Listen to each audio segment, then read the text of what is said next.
Halo semuanya, selamat datang di acara kami. Sebelumnya, perkenalkan nama saya adalah Betania Aureli Loko dengan NIM 25021040101058 dan partner saya Dan saya Atifa Festi Mulazara dengan NIM 250210410173. Nah, kali ini kita akan bincang-bincang santai dengan pembahasan topik pemerataan pendidikan yang sampai sekarang belum menjangkau seluruh daerah pelosok. Kita kan sudah tahu bahkan di Indonesia itu, kalau Indonesia itu negara yang luas dan banyak daerah-daerah yang di ujung-ujung itu. Nah, kita akan bahas nih gimana pendidikan terjadi di daerah-daerah tersebut. betul sekali, walaupun pendidikan itu merupakan hak dasar warga negara, namun kenyataannya sampai sekarang tahun 2025 masih banyak sekali daerah di Indonesia yang belum mendapatkan akses pendidikan yang layak. Bahkan menurut data yang diambil dari laporan Komisi 10 DPR RI 2025 menyebut bahwa sebanyak 10.692 sekolah di wilayah 3T itu belum memiliki akses internet sama sekali. Wah, itu Baik. angka yang cukup besar ya. Dan untuk membahas lebih dalam, kita udah kedatangan 3 narasumber keren, yaitu di samping saya ada Abiu, dan di sebelah saya ada Najwa, dan yang terakhir ada Nindi. Oke, mungkin bisa perkenalan masing-masing ya, serta mungkin tertarik dengan topik apa untuk pembahasan di podcast ini. Mulai dari Abiu. Perkenalkan, nama saya Abu Prima Maulana dengan NIM 25021040187. Di sini saya memiliki ketertarikan dalam isu pendidikan ya, yaitu akses teknologi terhadap daerah-daerah pelosok. Oke, terima kasih Abiu. Selanjutnya Najwa, isu apa sih yang kamu lebih tertarik ini akhir-akhir ini? Ya, boleh kenalan juga. Halo semua, perkenalkan nama aku Najwa Nasa Jawa dengan NIM 250210101072. Di sini saya tertarik tentang persoalan pemerataan kebijakan pemerintah khususnya di bidang pendidikan yang menurut saya masih perlu dikritisi. Oke, terima kasih Najwa. Mungkin yang terakhir dari Nindi. Halo semua, perkenalkan nama saya Anindya Arfarizkila dengan NIM 25021040189. Ini saya fokus pada kualitas pendidikan dan pemerataan guru.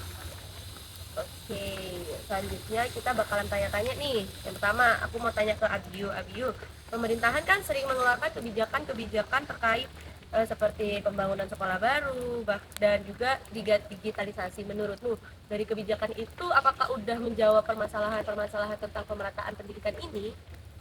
Menurut saya sih belum sepenuhnya terpenuhi ya, karena seperti yang kita tahu, kebijakan pemerintah tuh banyak yang terlihat bagus, terlihat progresif, tapi kebanyakan di lapangan itu implementasinya itu masih kurang.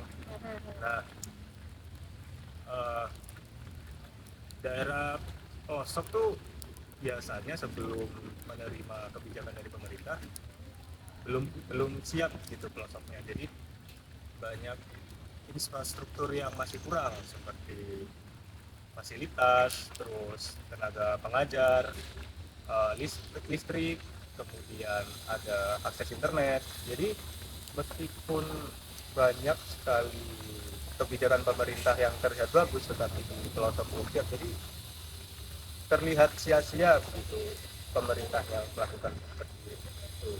Nah, terus saya ada contoh di SD di daerah Sidoarjo, itu akses untuk tenaga pengajar menuju ke sekolahnya itu masih kurang. Saya dapat berita ini dari Detik Jatim ya. Uh, jadi gurunya itu harus melewati sungai dulu untuk bisa mengajar. Jadi sudah ya, jadi sudah pasti ya kan, apa, aksesnya sangat susah di situ, internetnya, terus lingkungannya juga jauh dari kota gitu. Berarti itu masalahnya bukan hanya kebijakan ya, tapi tentang kesiapan fasilitas dasar serta kesiapan sekolah maupun SDM-nya ya. Ya, Oke. Ini kita bisa masuk pertanyaan kedua ya. Jadi untuk pertanyaan yang kedua, di sini aku mau tanya pendapatnya Najwa ya. Menurut Najwa itu eh, bagaimana pendapat kamu soal pemerintah yang sering membangun sekolah baru, tapi eh, masih banyak sekolah yang sebenarnya itu butuh perbaikan atau ya butuh ada pergantian fasilitas agar fasilitasnya itu bisa layak. Karena seperti yang kita ketahui kan tidak semua sekolah itu fasilitasnya sama ya. Mungkin di sekolah A nih ini pakai apa namanya kipas angin. Di sekolah B enggak pakai kipas angin, padahal mereka ada di daerah yang sama-sama panas. Seperti itu juga mungkin kayak eh, di sekolah A nih mejanya nih meja kayu layak, sedangkan di sekolah B nih mejanya tuh nggak layak, malah mereka tuh belajarnya di lantai atau apa deh. Menurut pendapatnya Najwa tuh gimana? Ya, kalau dari kita lihat dari tes itu menurut saya kurang tepat sasaran ya. Karena kalau kita lihat di lapangan, perbedaan kualitas pendidikan di Indonesia itu benar-benar nyata. Seperti di kota-kota besar kayak Surabaya, Jawa, Bali itu eh, apa fasilitasnya itu sudah memadai dengan ya fasilitasnya sudah banyak, tapi ternyata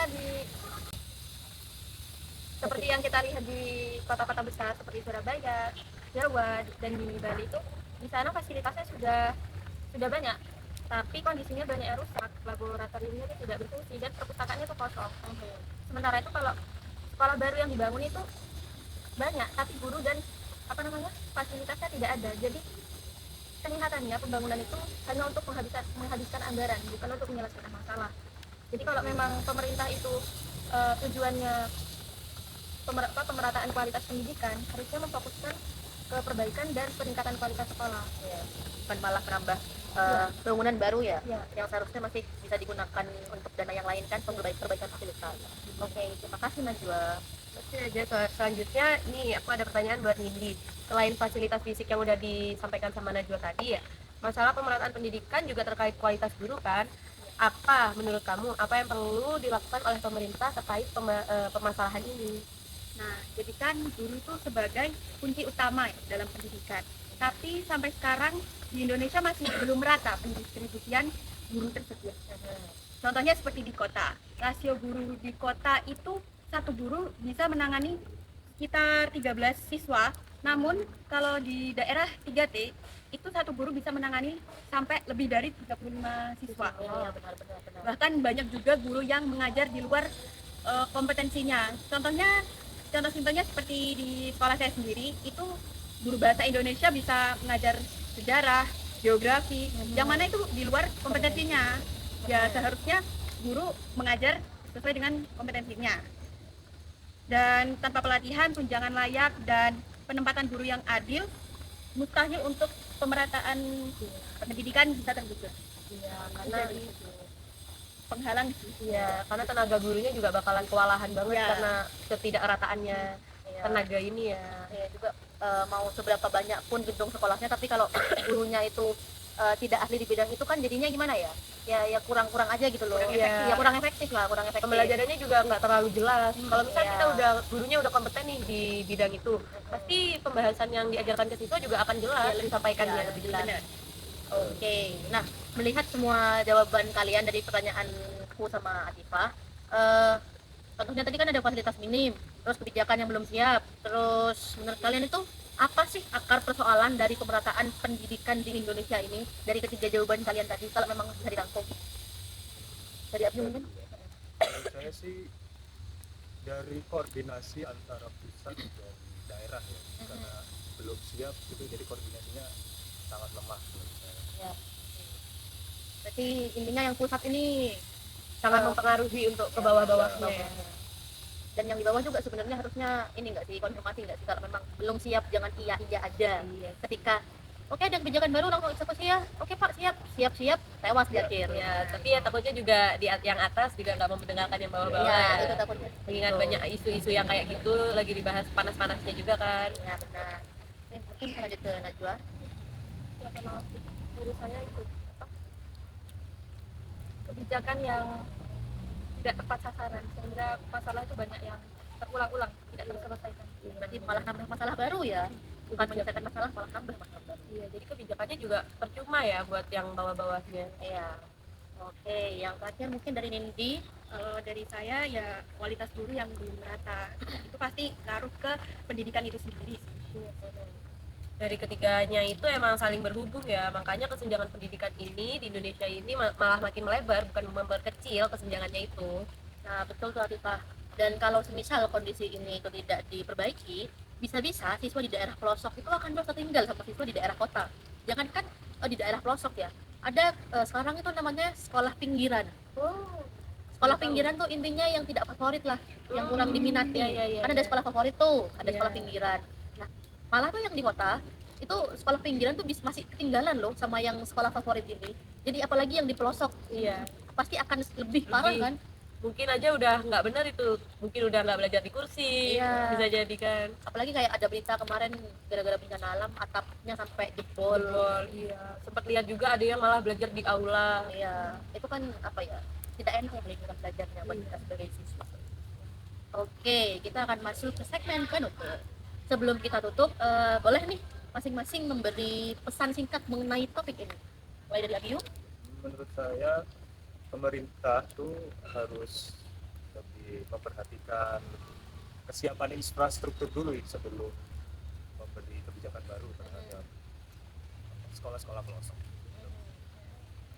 Ya benar sekali, aku setuju sama agar tidak membuang-buang anggaran. benar. Yang anggaran juga tepat sasaran kepada pendidikannya Indonesia. Boleh lanjut? Ajuan emang iya. Ya, tadi itu awasi penggunaan anggaran supaya tepat sasaran, karena kualitas pendidikan itu nggak hanya diukur dari banyaknya fasilitas dan apa namanya gedung-gedung, tapi dari fasilitas yang lain dan guru yang kompeten. Mungkin Axel Lendi. Dari sini harapannya pelatihan untuk guru itu bisa ditingkatkan, terus guru bisa mendapatkan tunjangan yang layak, dan juga pemerataannya itu lebih difokuskan lah, seperti itu. Oke, ini sebelum aku masuk ke penutup dari podcast hari ini, aku mau ngerangkum ya intinya dari pembahasan hari ini. Mungkin isu pemerataan pendidikan Indonesia itu masih berkembang sampai saat ini karena kurangnya ini ya kerjasama dari kedua belah pihak. Kita juga tidak bisa menyalahkan pemerintah sepenuhnya, kita juga tidak bisa menyalahkan guru sepenuhnya, dan kita tidak bisa menyalahkan masyarakat awam sepenuhnya. Karena begini, mungkin pemerintah yang bagian atas nih mempunyai kebijakan baru. Mereka bagus nih kebijakannya, tapi kan tidak tahu yang di bawah-bawahnya. Di sini aku tidak mengatakan bahwa yang di bawah-bawahnya nih bobrok atau kelakuannya nih aneh-aneh, tapi kan ya ada aja lah oknum yang membuat sebenarnya ini pemerintah bagus kebijakannya, tapi karena si oknum ini memutarbalikkan fakta, jadi pada eksekusinya itu kebijakannya tuh malah mencekik rakyat, apalagi terutama guru ya. Guru kan ujung-ujungnya diminta ya harus ngajar gini-gini, guru harus mendidik generasi emas 2045 bla bla bla, sedangkan guru saja gajinya itu tidak seberapa. Yang oke lah kita katakan pelosok, bukan PNS, masih kontrak, itu aja gajinya masih berapa, 300.000. Itu pun kemarin hanya naik berapa sih, 100.000 nggak 50.000 kalau tidak salah, dari GNPI Indonesia atau Volix itu kalau tidak salah beritanya. Nah itu kan juga perlu dikritisi, jadi sebenarnya butuh kolaborasi dari pemerintah jangan hanya bisa membuat kebijakan baru, tapi juga ditelusuri bawah-bawahnya sebagai yang eksekusi dari kebijakan ini, yang pelaku kebijakan ini. Jadi agar kebijakannya itu bisa terasa bukan hanya bagi masyarakat yang atas, tapi juga masyarakat bawah maupun masyarakat yang ada di pelosok, seperti itu. Juga kebijakannya itu tadi yang dieksekusi bisa bermanfaat juga buat siswa-siswanya, dimana kan kita juga berharap banget Indonesia Emas 2045. Dan kami berharap dari pembahasan ini dapat membuka mata para pendengar bahwa pemerataan pendidikan itu bukan hanya soal jumlah sekolah, tapi juga kualitas dan akses yang layak dan adil untuk semua daerah. Terima kasih buat 3 narasumber keren kita yang udah sempat menyempatkan hadir pada podcast kali ini. Terima kasih juga buat kalian udah menyampaikan pendapat kalian yang cukup mencerahkan kita buat Indonesia ini. Terima kasih juga para penonton yang sudah menonton. Sampai jumpa di video berikutnya. Dadah.